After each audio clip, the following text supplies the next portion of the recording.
Hey, you there! Thank you for watching, and welcome to Forged Alliance Forever. Today, I have a 4v4 ladder match on the map Gap of Rohan Forever. Let's go ahead and introduce our players for today. In the northwest section of the map for Team 1, we have Coffin Noob as an Aeon going first land in Tan. South of him, we have RSL as a UEF going first land in Teal. Continuing southward, we have Niquelic going UEF first land as the light greenish color. And last but not least for Team, we have Broby going Cybrin first air in pink. To the east, we have Team 2, and we'll start on the opposite side. We started for Team 1. We have 022 as a UEF going first air in green. To his north, we have Korn as a Cybrin going first air in blue. Further north, we have Erikaki going first land as another Cybrin in orange. And then last but not least for Team 2, we have Nick Fury, so must be a fan of Marvel, going Seraphim, first air, second land in purple. That is the players for this match. Again, it is a 10 by 10, so it is a smaller map. It's not a 5 by 5, so it's not the smallest map possible. But it is going to be a more condensed fighting arena. You'll see players trying to run by on this mountainside for both sides down here, as well as this center choke point. So there's not a whole lot of avenues of attack, so both of our teams will definitely be aware of everything going on. You could swing some air around these mountainsides, just like this bomber is doing. But as the game progresses, that will be less and less of a viable option. We have land scouts in the middle, getting a good readout on what's going on, potential run-bys. And that run-by out from the Quellic is going to be spotted. Scout on the way to, well, scout for bombers, and we have the first potential kill of the game. We have an engineer that is a death for a civilian. We have another death coming down. That's 2 engineer kills for that bomber. It's still alive. Let's see what it ends up going for. Ends up taking out nothing. Does some damage onto the factory, as well as this little power generator that just wants to exist. Just wants to, you know, get online and produce power. That run by from Team 1 pretty much gets stopped by both the comms of Team 2 from Erikaki and Korn. I have reviewed a few matches on this map, excuse me, and there is a trend to do artillery and nukes. And for those who have obviously noticed the thumbnail for this video, nukes are definitely featured in this game, so we will definitely be on the lookout for those. As I mentioned earlier, we have that run-by opportunity in the north, and that is obviously spotted by those pings. Move that, and then obviously move this so we can get an idea of total mass costs and whatnot. But I don't think this is going to go anywhere. Again, this is a map that's very much eco, build up, tech up, get shields online, get artillery online, get a bunch of units online, and just throw everything at everybody all at once pretty much. And then usually there's a snowball effect. There is kind of a back and forth ebb and flow, but eventually it does kind of teeter to one side. I felt this was a decent match to cast for everyone watching, so I hope you enjoy it as much as I do, and did, and will, and every other tense of language. Build up going on for all of our players in their bases for Team 1. Like I said, teching up, making sure they get ahead in that early tech advantage and mass generation as well. No spicy plays as of right now. We do have that, again, that run by. Maybe it'll kill... No, it's not going to kill Mass Extractor. That flare is not going to go very far and just gets cornered by the forces of Team 2. Comms of Team 2 as well, locking down both avenues of attack for this middle section. We do have a plasma cannon going down to do pretty much the job of the comms. So it's good to see that both players are pretty much doing the same thing, locking down any avenues of attack. Oh, I didn't mention reclaim. I do apologize for that. There's not a whole lot of reclaim. There's some in the middle. I mean, but we're talking about 75 mass. It's not a huge amount. So it's going to be mainly generated mass for this game. In the middle, we are going to have this sort of kill box. I haven't seen anybody really take the middle section as like a fire base or forward operating base or anything like that.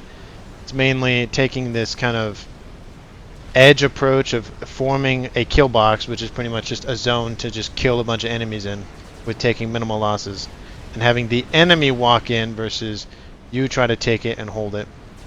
Because you can build a lot more on the edges over here on both sides than you can in the middle. So for players who have played and haven't noticed that, or players who have played and have noticed that, that is a good tactic for this map to consider, especially for these 4 center players. Up in the north, we have a small contingent of Aurora just kind of hanging out on this little hillock, just, admiring the scenery and some cliffs, but also preventing any possible run-bys from the enemy team. T2 on the way and constructed for Nick Fury. He might be going for T3 soon, but we're going to get out some T2 engineers and then go straight to T3. At least that's what I would do. And again, for racial disparities, we have 2 UEF, a Cybran, and a Aeon for Team 1, and 2 Cybran, a UEF, and a Seraphim for Team 2. So they are missing Seraphim Tech for Team 1, and Team 2 are missing Aeon Tech. Just to give an idea of tools at everyone's disposal. Walls being built to again reinforce the idea of a kill box. Gun speed and range on the way for Erikake. Getting that nice gun comm starting to materialize. Don't see any more upgrades going down for anyone else. I wouldn't be surprised if RSL goes for an upgrade as well, given he is operating in the middle. And having that extra damage does make a difference, especially in the early to mid game as well. Transport, doing transporty things. Let's see. Oh, it's taking these T1 artillery units. I wonder if he's going to go for a drop on the other side of the map. Let's see if we can see where this ends up going. There's the Kamazuro just upgrading his mexes. Lots of engineers out for him, so very focused on the eco game. Some units just to kind of add some defense. But yeah, this drop is going to cross the midpoint, and there are some interceptors in range that could easily intercept, but if Roby is not paying attention, he will not be able to get that in time. And this transport is skirting the edge. Let's actually see the viewpoint. Yeah, they see it for like a brief second, and then it pops online, and then it stops. So, there's that intel range. It pops off right here. So it looks like that drop is going to happen. Decides to X-nay that and go straight for the base. I mean, the comm is right there. That's not really a great idea. I don't know what they're prioritizing. They're going after the T3 mass extractor. They're able to get some mass storage, and that's about it. The engineers were recycling or reclaiming these units, so That's the only real damage that the engineers can do. Since they're T1, they were very effective in taking those out, and the comm came and helped them out finish the job. So not very successful. Drop. The transport's still here. I'd be really. He's that's going to take a while. He's reclaiming that transport, so we'll see if that goes anywhere. That's free mass, pretty much. Not a lot, but it's something. More buildup in mid, outside the confines of the kill box. Again, there's no aggression. There's probing units. Artillery taking out these Mantis. Mantis move. See that. Artillery is going to get taken out. But again, used as a probing attack. Nothing more. Bombers out from Broby doing something. I don't know where they're going. But they may be trying to swing around. But there's interceptors lying in wait. That's not really going to do a whole lot. If you've noticed, most players in these corner slots go for air because they're not, directly involved in the land game, which is a good move, having 2 land and 2 air, able to just pump resources into that, getting ASFs and bombers and the like out. Considering there's no navy, there's no water in this game, so you might as well, right? And again, some of these matches are kind of slow in the beginning.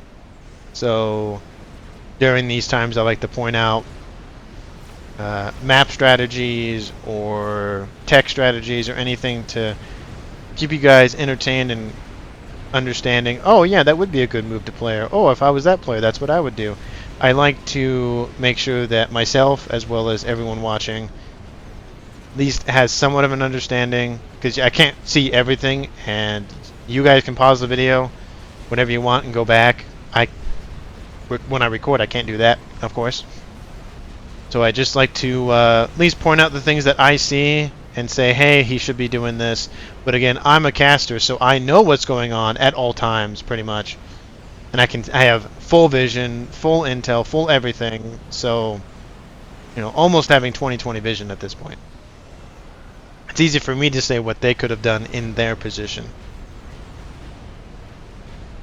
But it's hard when you can only see basically half the map and some grayed out icons. That gun damage and range upgrade finished for RSL. Following my advice of going for that, at least 1 gun upgrade in the middle to help with that. You need land or PD soon. Probably talking to RSL because buildup is starting to happen more and more.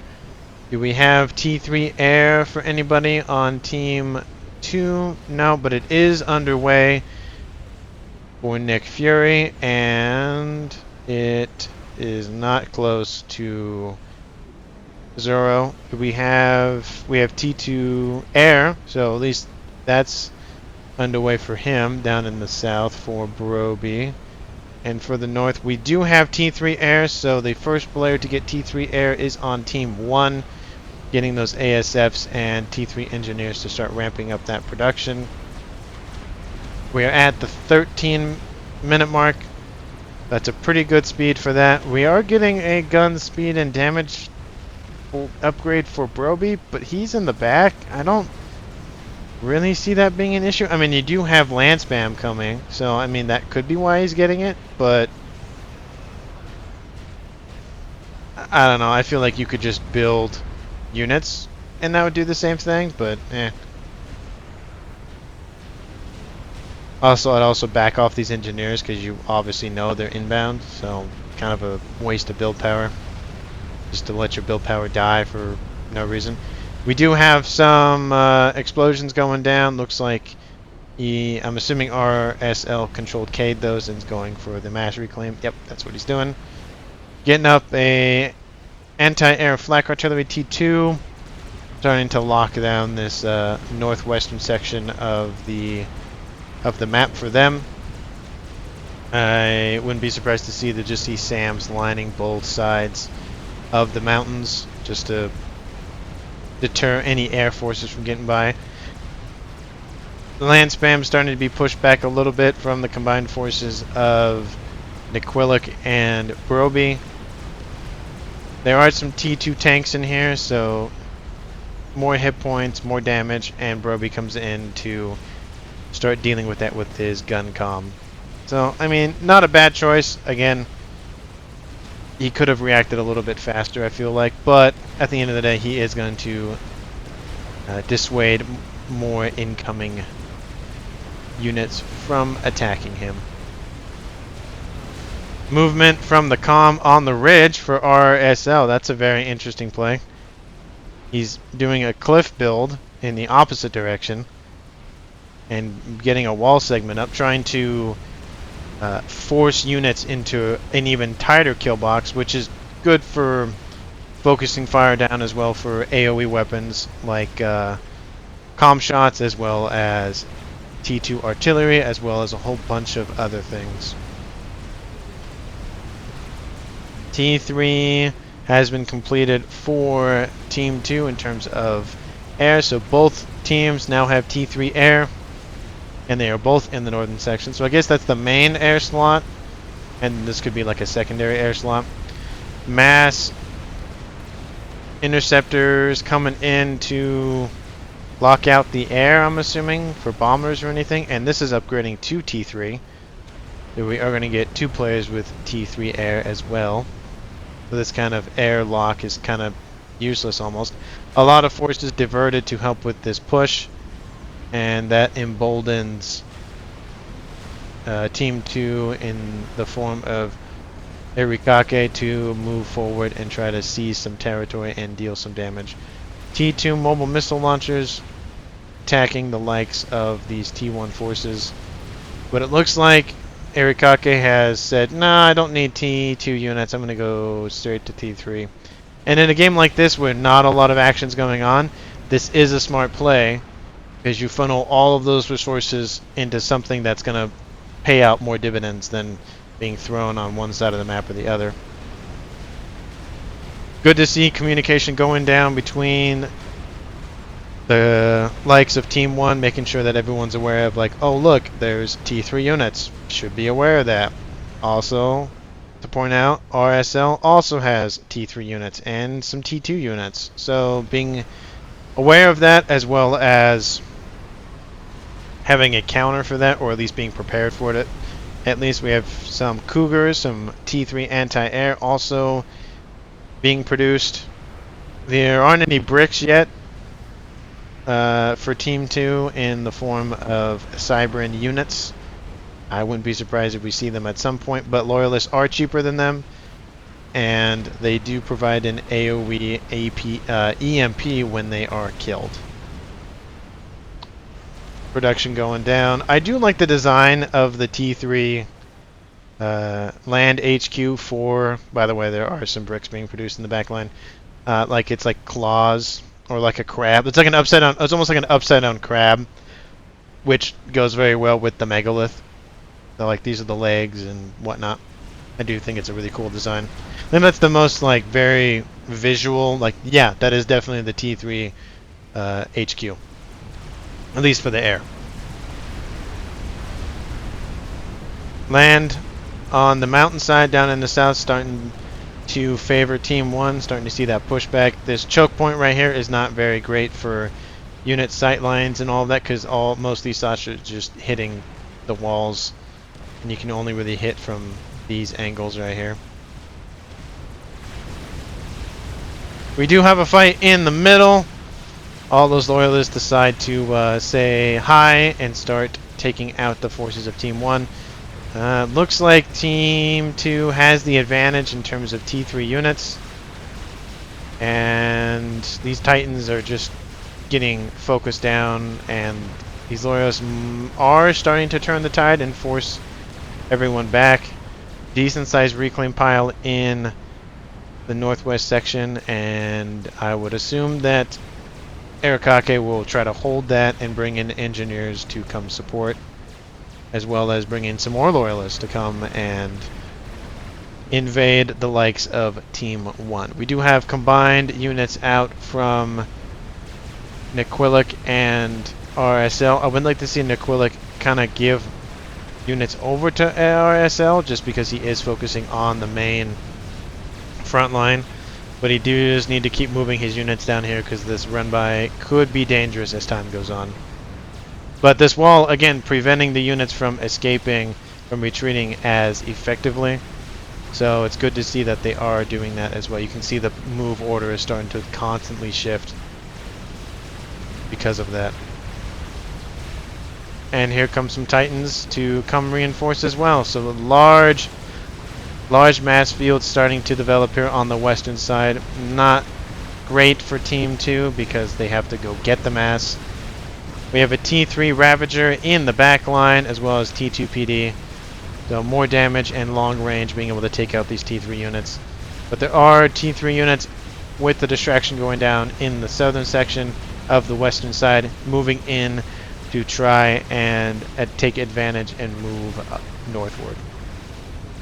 Good to see a hit and fade, but because of that, no real progress was made, and that is a lot of mass to start scooping up.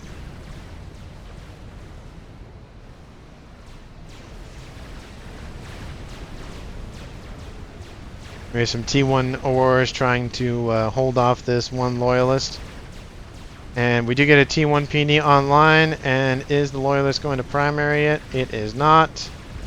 And that Loyalist is going to die. And we do have some T3 units coming in and supporting, but we have 2 Loyalists in the back line, still causing some troubles for Team 1. But still not a whole lot. Engineers are starting to come on into the middle to start scooping up that reclaim. It'd be very easy for these Titans to just come say hi and take those engineers out.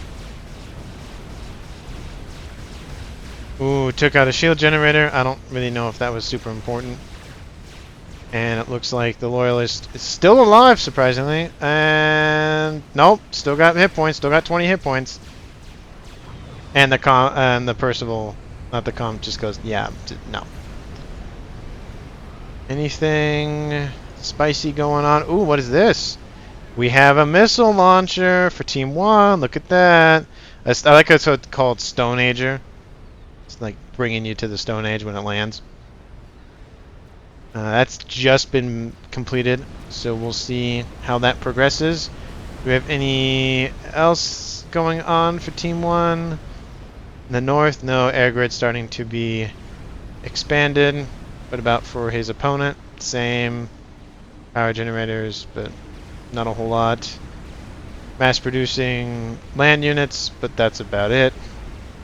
We do have a counter nuke, not a counter nuke, a nuke, regular nuke, for Team 2. So both teams do have nukes constructed, not built. And we do have an experimental, a Monkey Lord in the middle, so that will provide a nice distraction for Team 1 while they build up that nuke over there. So again, good strategy, but again, the Monkey Lord is on their side of the map, which means if they're on top of the reclaim, it's pretty much just a mass donation. Ravagers, more and more on the time. RSL retreating, still getting hit. Looks like this Monkey Lord really wants a kill, so it's ignoring a whole lot of targets. Percival shot coming in, another Percival shot coming in. Titans is gonna just... Oh wow, that Ravager is still alive. Just like, yeah, that was close. And it's dead. Ooh, it did just take out a few Titans though. Another Loyalist run by, and we got a brick on the front. It didn't take out the Ravager. That would be worth a brick kill, I feel like. Oh, does he stop? Okay, he stops. Does he take it out? Oh, body block, body block. Oh, that was close, but he was able to take out that Ravager. This run by is not going to do a whole lot. And we did have an attempted run by, I guess, from these bricks, and they're like, nah, fam, I'm out. T2 spam going down from the southern player of Team 2 from Zoro. I guess, I don't know what he's doing. They're going single file. That is not great for invading enemy territory, especially with PD. See, how much mass is that? 14,580. So, you know, decent amount of mass. And that could be devoted to building a nuke even faster. So a lot of mass dumping going on in Team 1's base. They are getting some damage down, not a whole lot, and all it's doing is just creating more and more defenses for the next wave that will eventually come. Titans and Percival's easily dealing with this T2 push with some Loyalists in the tow. In tow, not in the tow. It'd be weird to have Loyalists in your tow.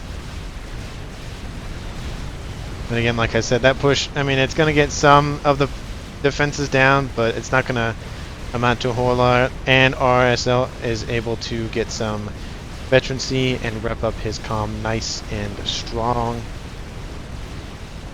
Something going on in chat, commenting about something. We did have another experimental built for Team 2. It was another Monkey Lord. So second Monkey Lord and a third one under construction. So it looks like Arikake is mainly focused on land units and Korn is mainly focused on in-game, plus maybe supplying a Monkey Lord or so every so often to keep up appearances. While Team 1's land players are heavily investing in defenses, shields, you know, anything in the kitchen sink, just making sure nothing gets by. And even some forces out from Broberry, just making sure if their run-by occurs that it doesn't happen very easily. These mountains are very hard to traverse later on because bigger units and higher groups of units, just very hard to traverse and very easy to pick off. Though early game, very good to get a run-by in, but late game makes it very difficult just due to the pathing and the very thin lines of attack. Guess we did have an attack. Maybe he controlled Cade those? I don't... Looks like he might have just controlled Cade those. Everyone getting shields up on Team 1 as well as Team 2, except for Arikake. We have one shield on, just protecting power.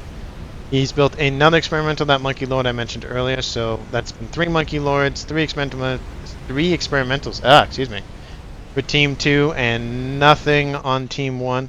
But we do have that strategic launch out from Team 2 in the form of Korn, and we have a counter strategic launch out from Nequillic. So pretty much at the same time, and here we go. Here's that, let me slow it down just a second. You can see how close those nukes come by. Look at that, like very close. And it'd be interesting to see or hear that nukes collided in air. If you have seen that before, please comment down below and tell me about it. Oh, the game paused for a second. Apologize for that. That was not my doing. Just the time to get the nuke, to eat the nuke. Lots of tasty Higgins bosons. And again, boom, 2 explosions roughly at the same time.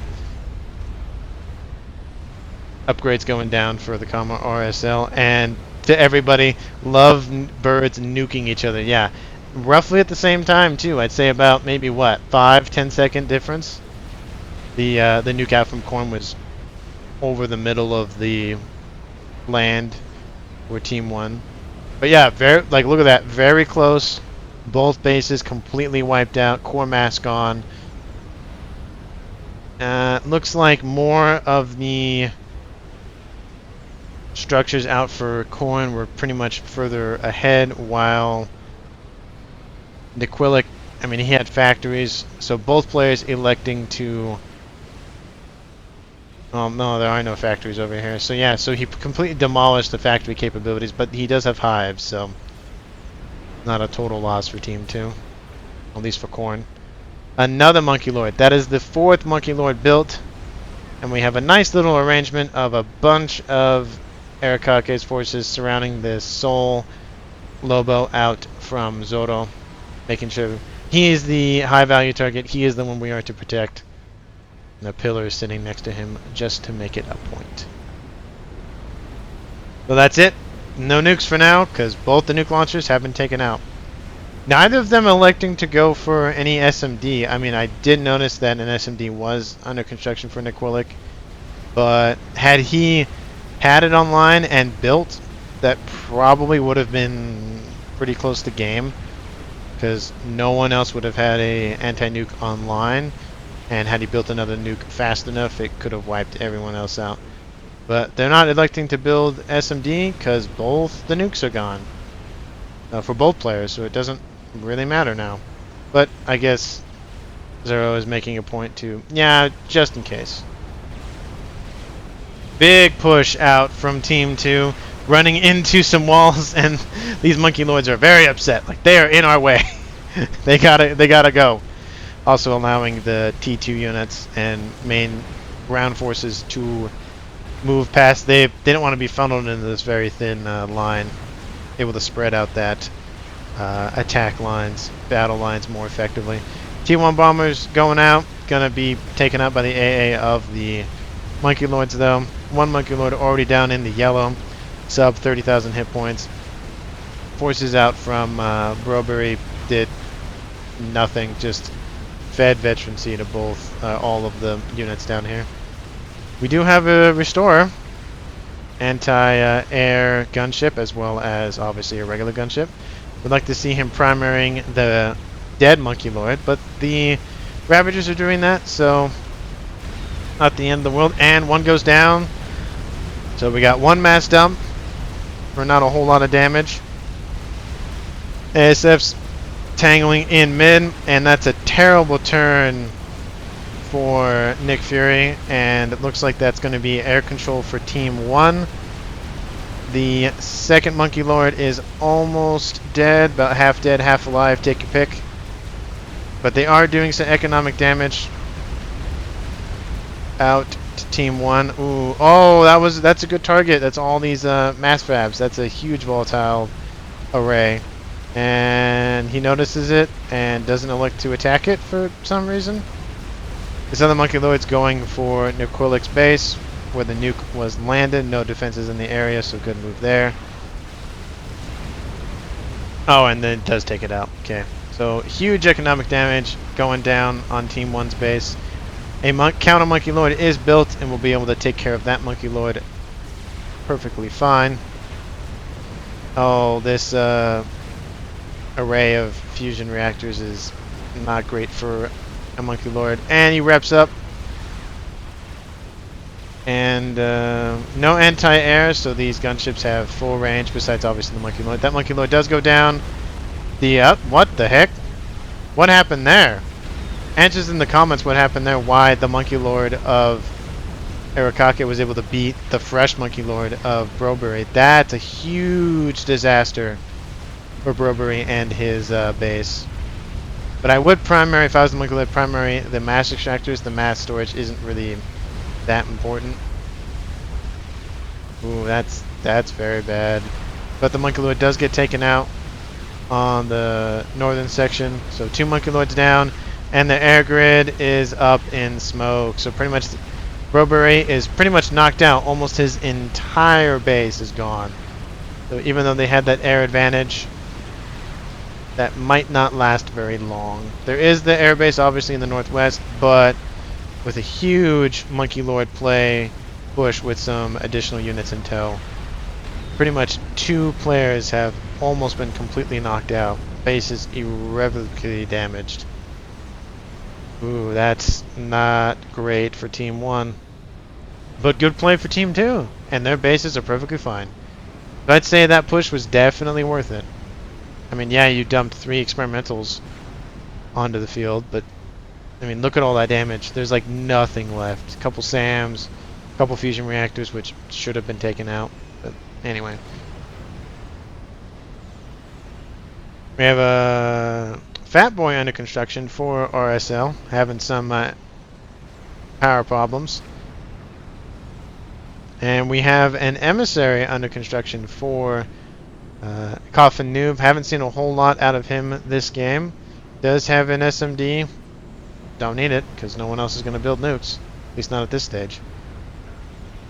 We have a Meg and a Monkey Lord again, so 2 more experimentals out for Team 2, as well as a host of engineers building a quantum gateway. So Rascom production, most likely in mines for him, as well as a artillery under construction for Nick Fury. So both air players electing to do the same thing pretty much at the same time, except Nick Fury a little bit faster. So Team 2 kind of being a little bit faster towards building those end-game structures and units.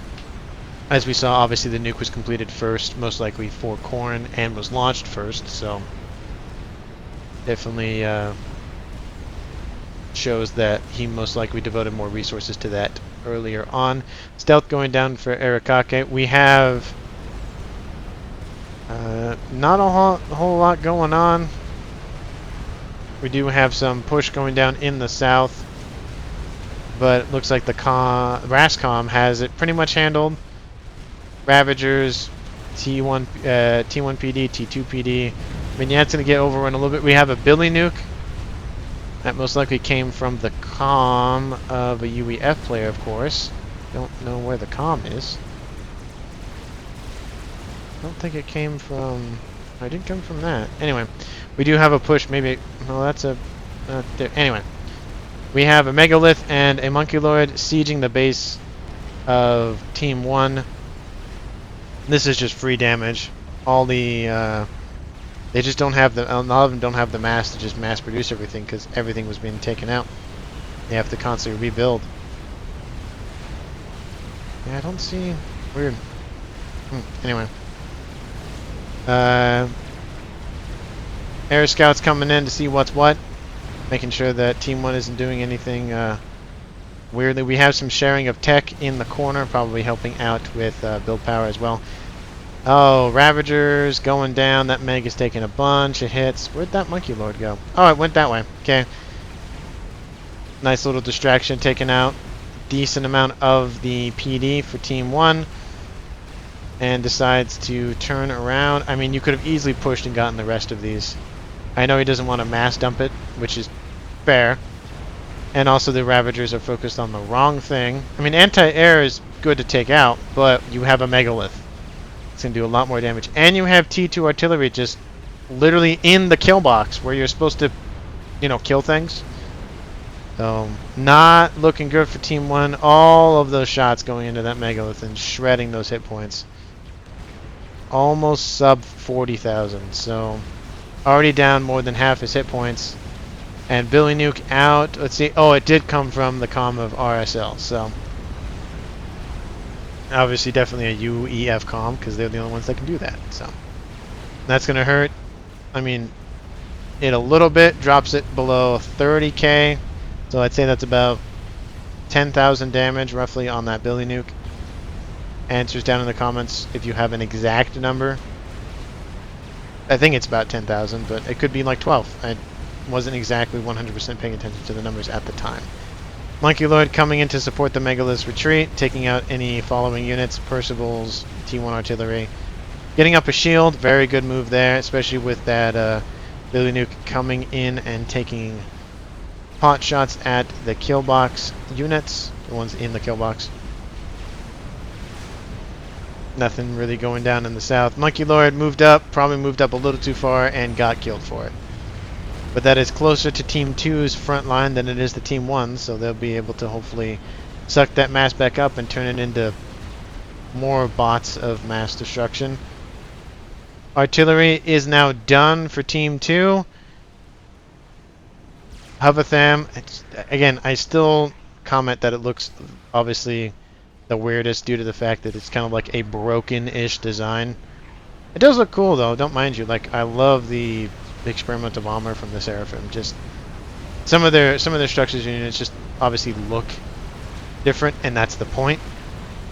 And it's going down obviously to its opponent. The emissary for Team 1 is now online as well. So both artillery on roughly about the same time.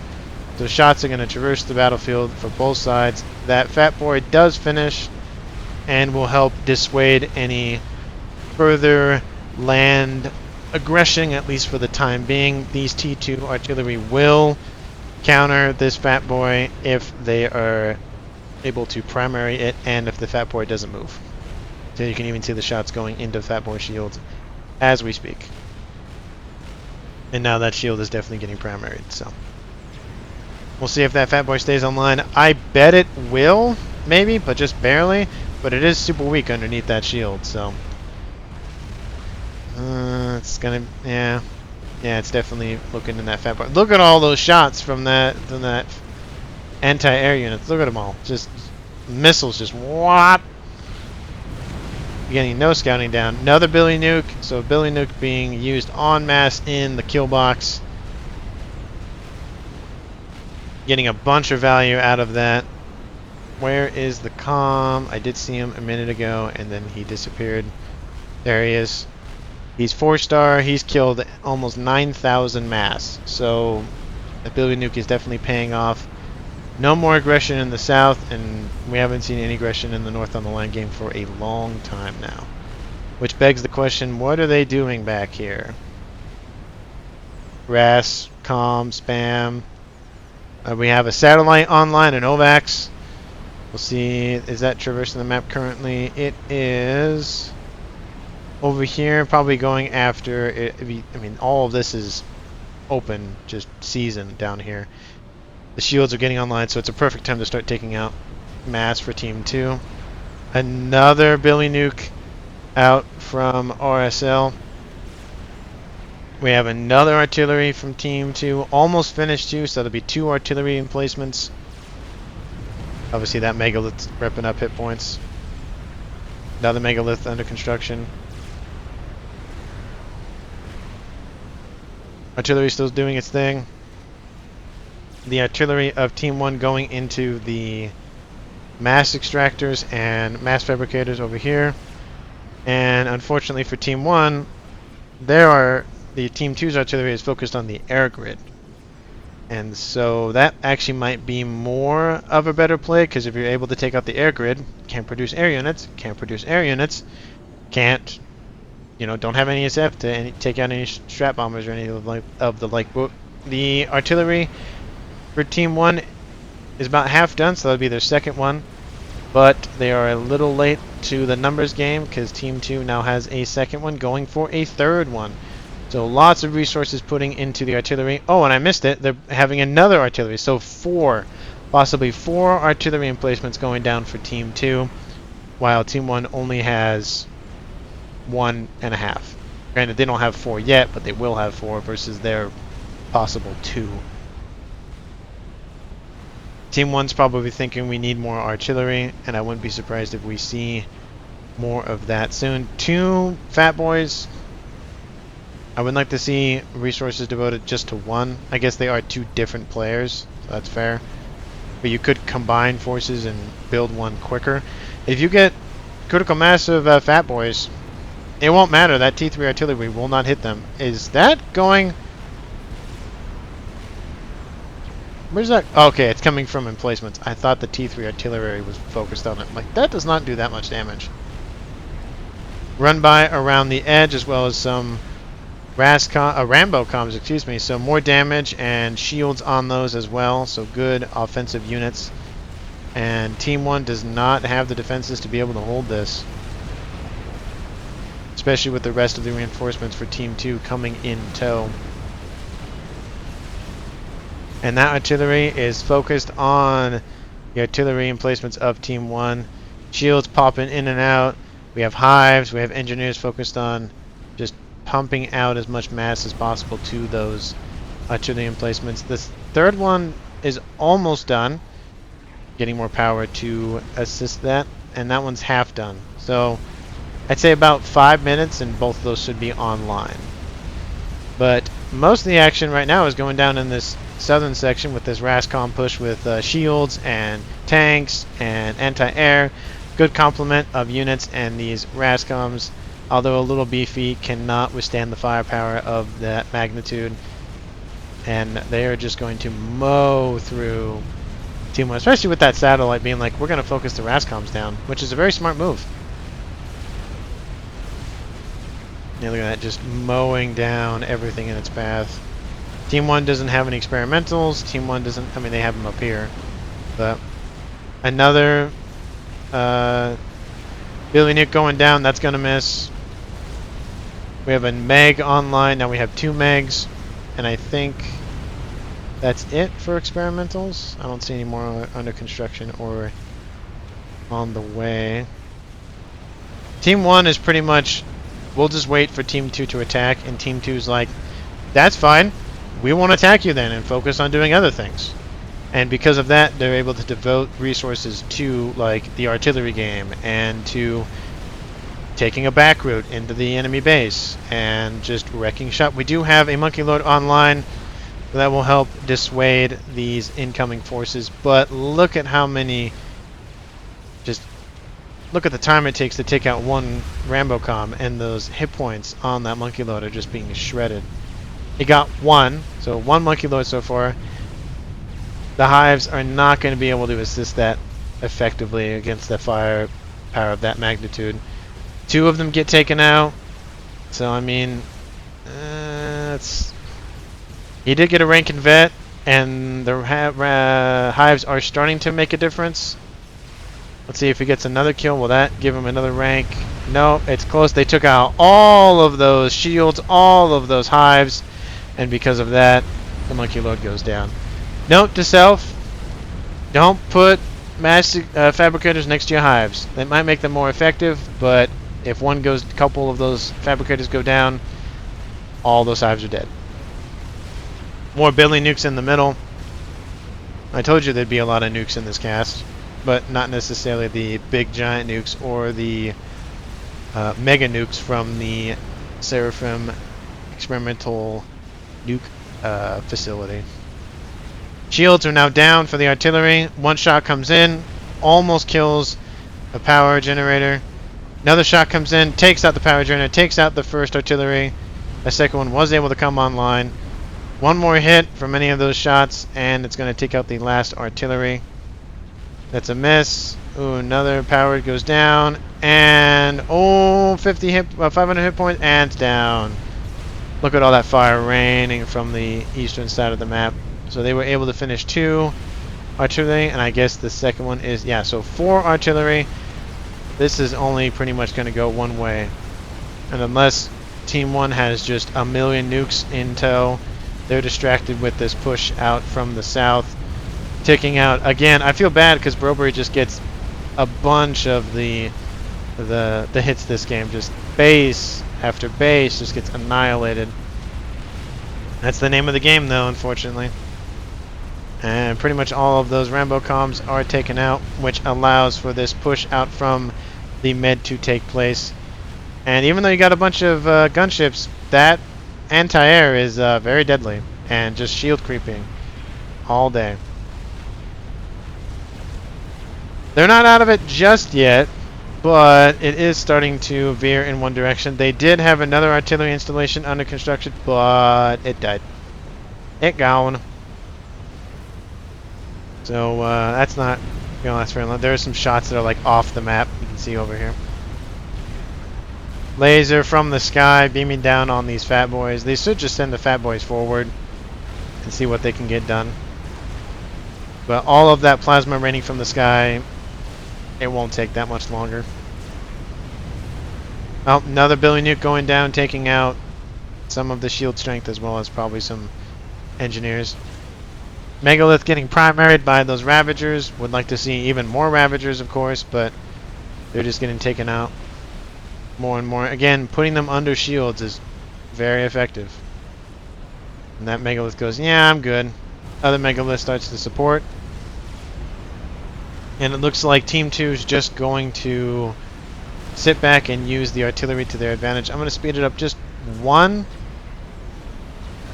Not going too fast, but sending in the Percivals 1 at a time does not help.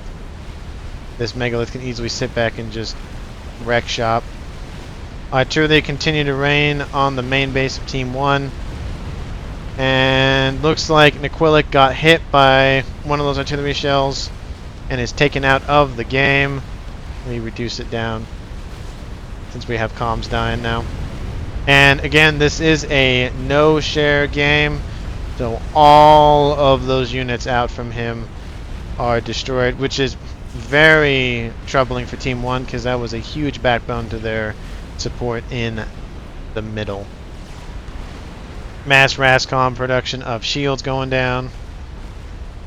We do have artillery coming in from both Team 1 and Team 2, but with the amount of T2 artillery banks with this goated up artillery bank in the back. A lot more shots coming out. We have a Billy nuke coming out. I guess going for, I don't know what they're going for. Not really anything there. Could have went for these Rascoms in the middle. Yeah, pretty much could have taken out at least a couple of them, I think. Oh, there's one of them. There's one of the fat boys taken out. We do have a counter satellite out from Team 1. They were able to take out the other experimental.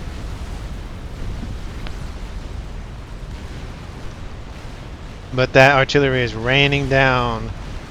And it looks like Team 1 might be in a sore spot. Like I said, look, took out all of those Rascoms except for one. But both of those fat boys do go down. And there's a bug online, a Soul Ripper. It looks like a bug. See? Looks like a bug. Oh yeah, those artillery shells starting to pierce the shields. Taking out infrastructure, taking out mass, taking out energy. There's not a lot of energy out for Team 1. These shields are starting to buckle more and more. And the artillery is primarying the energy as well. Rascom production on the way for Brobery. I'm surprised he didn't go for a telemaser. Well, he has a teleporter. Does he have the maser? No. He has stealth, cloaking, but no, he doesn't have the teleporter. He has transportable, so no, does not have the teleporter. I feel like that's kind of a missed opportunity. You don't have a lot going on. Maybe go in the back line, take out a comm, take out one of the ones that have the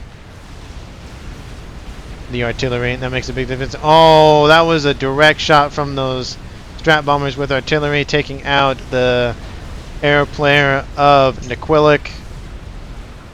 And it's just down to a 2v4 for Team 1. We have more backpack-based Billy nukes going out.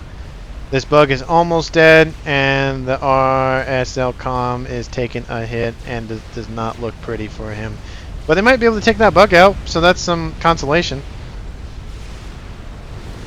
But we have some strat bombers in tow. And 3 shots from artillery is definitely going to make it a huge issue for him retreating. Just constantly moving, just keep moving back, just keep going. Oh, he takes another hit. Let's see if he can keep dodging, or is he bound for destruction? And those 3 miss. Is he going to dodge some more? Is he going to be able to make it long enough? Brobery goes down in the back of the map. He might have just control K'd outright, but there is artillery going down in his position as well. RSL tries to build a shield. I mean, he has having power issues, so that's not going to last very long. Unfortunately, it's just raining plasma from the skies, and this guy's just trying to survive as much as he can. Probably should stop building that Billy nuke, because that's just more mass he's throwing away. And, oh, he's down, sub 3,000. He's regenerating quite nicely. He's 5 vet, so, and some engineers are repairing him. Ooh, that's a strat bomber hit. One more. Boom! Direct hit from Korn. And that is a victory for Team 2, and some strats. Just make it a point. Everyone built strats. Just make it a point. Anyway, thank you so much for watching. I do appreciate all of you leaving comments and liking the video. And all of the subscribers that I've gotten to this point, I greatly appreciate it. And I will see you guys in the next one. Take care.